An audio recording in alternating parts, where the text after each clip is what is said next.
Hello, WHS students. We are back with some information about open house.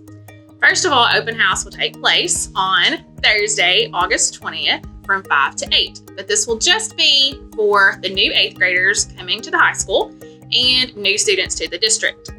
We are going to split up the time for the 8th graders. 5 to 6 will be if your last name starts with A through G. 6 to 7 if your last name starts with H through M. And 7 to 8 if your last name starts with N through Z. All new students to the district can come at any time between 5 and 8.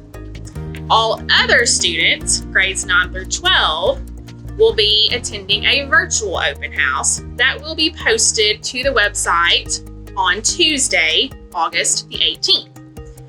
If you need to meet with a teacher directly, you will be asked to set up an appointment to meet with them. When you come to open house, don't forget to wear your mask and bring your hand sanitizer.